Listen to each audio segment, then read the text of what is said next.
बच्चों, कैसे हैं आप लोग?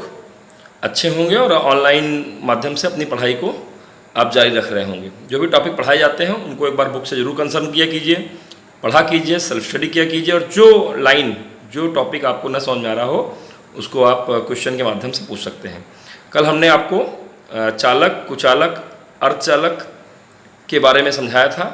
आज आपको हम परावैद्युत पदार्थ क्या होते हैं और उनको जब भी हम बाह्य वैद्युत क्षेत्र में रखते हैं तो परिणामी वैद्युत क्षेत्र की तीव्रता किस रूप में परिवर्तित होती है, इस बारे में समझाएंगे।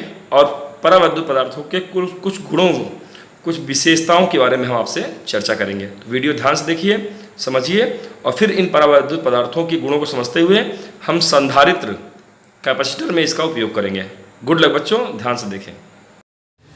वेलकम बच्चों, कल हम लोगों ने इलेक्ट्रोस्टैटिक शील्डिंग, इसके अलावा चालक, कुचालक, अन्य पदार्थों के बारे में और अर्धचालक के बारे में पढ़ा था। आज हम लोग परावैद्युत पदार्थ तथा वैद्युत ध्रुवण के बारे में समझेंगे।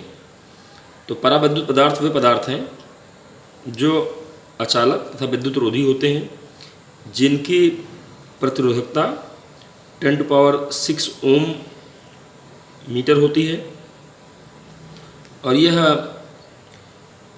मुक्त इलेक्ट्रॉन न होने के कारण विद्युत कुचालक होते हैं। परंतु विशेष बात यह है कि जब भी इसे हम विद्युत क्षेत्र में रखते हैं तो इस पर कुछ विशेष प्रभाव पड़ता है। इनके अणुओं का ध्रुवण हो जाता है या यह पदार्थ ही ध्रुवित हो जाते हैं। इस प्रकार के पदार्थ परावैद्युत पदार्थ कहलाते हैं।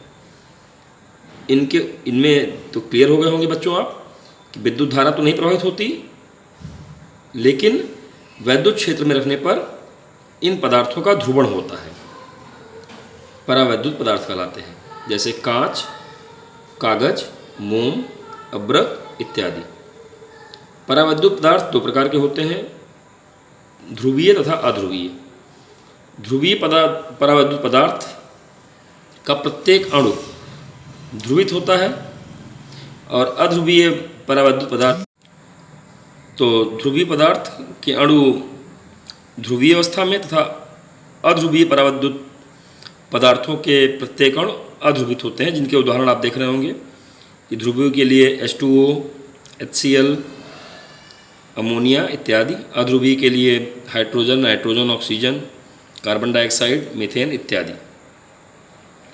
तो ध्रुवीय अणुओं के धन आवेश और ऋण आवेश का जो केंद्र होता है वो अलग अलग होता है, अर्थात इसमें स्थायी रूप से वैद्युत द्विध्रुव आघूर्ण होता है।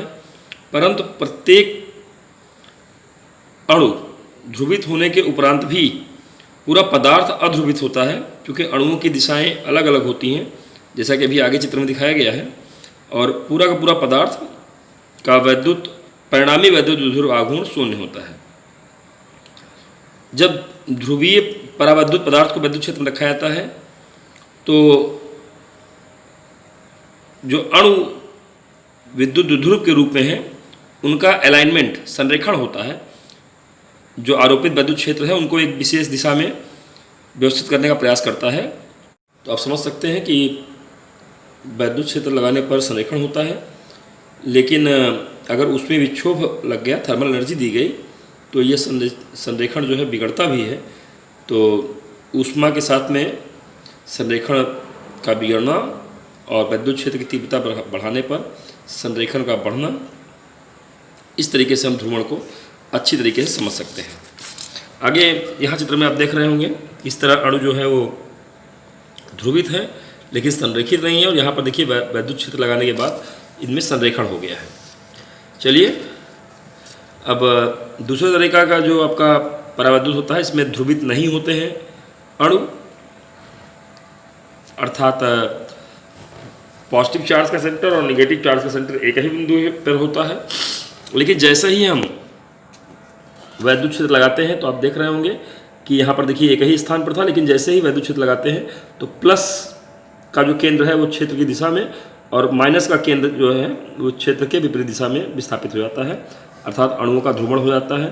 इस प्रकार अध्रुवीय परावैद्युत पदार्थ भी वैद्युत क्षेत्र में रखे जाने के बाद ध्रुवित हो जाते हैं। इस तरीके से बच्चों आपको समझ में आ गया होगा कि चाहे वो अध्रुवित ध्रुवीय परावैद्युत पदार्थ हो, चाहे ध्रुवीय परावैद्युत पदार्थ हो, वैद्युत क्षेत्र में रखने पर ध्रुवण की प्रक्रिया होती है और इस तरह से उसके जो अणु हैं वो एक निश्चित रूप में व्यवस्थित हो जाते हैं प्लस माइनस के रूप में, अर्थात उनमें एक वैद्युत द्विध्रुव आघूर्ण पूरे पदार्थ में उत्पन्न हो जाता है। अब जब ध्यान देंगे यहाँ पे परावैद्युत पदार्थ क्षेत्र के अंदर रखने पर परिणामी जो वैद्युत क्षेत्र की तीव्रता है वो कम हो जाती है।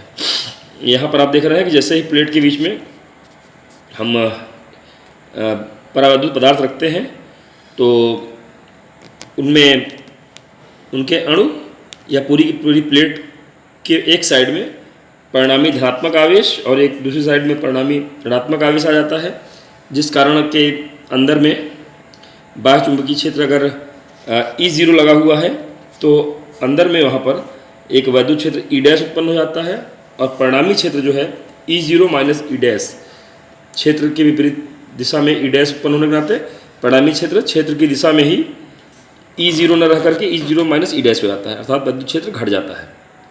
और यह परावैद्युत पदार्थ को वैद्युत क्षेत्र में रखने पर उसमें प्रेरित पृष्ठ आवेश के कारण हो रहा है। और चूंकि विद्युत क्षेत्र घटेगा तो सीधी बात है कि उसमें जो आपका वैद्युत विभवांतर है वो भी घट जाएगा और विभवांतर घटने पर धारिता बढ़ जाती है। ये बात हमें आसानी समझ में आ जा रही है। तो आइए कुछ और परिभाषाओं को सीखें, जैसे परावैद्युत ध्रुवण या वैद्युत ध्रुवण क्या होता है। तो किसी वैद्युत क्षेत्र के भीतर रखने पर परावैद्युत पदार्थ के प्रति एकांक आयतन में ध्रुवण के कारण जितना वैद्युत ध्रुव आघूर्ण उत्पन्न होता है उसे उस पदार्थ का परावैद्युत ध्रुवण या वैद्युत ध्रुवण कहते हैं। इसे P से दिखाते हैं हम। अगर देखिए यहाँ पर एक परावैद्युत पदार्थ का आयताकार टुकड़ा दिखाया गया है, इसमें अगर क्रॉस सेक्शन एरिया A है, उत्पन्न आवेश Q है तो और बीच की दूरी यहाँ पर ये L है, तो क्रॉस सेक्शन एरिया इंटू लंबाई ये आयतन हो गया और आघूर्ण जो उत्पन्न हुआ वो Q इंटू L। तो इस तरीके से प्रति एकांक आयतन का या वैद्युत ध्रुव आघूर्ण घनत्व कहा जाए तो वैद्युत ध्रुव बटे आयतन, इसको आप देखेंगे कि Q/A अर्थात आवेश पृष्ठ घनत्व के बराबर आ गया। तो इस तरह से वैद्युत ध्रुवण जो होता है, पोलराइजेशन जो हो जाता है, वो आपका आवेश पृष्ठ घनत्व के बराबर होता है। अच्छा, परावैद्युतांक क्या होता है, ध्यान देंगे।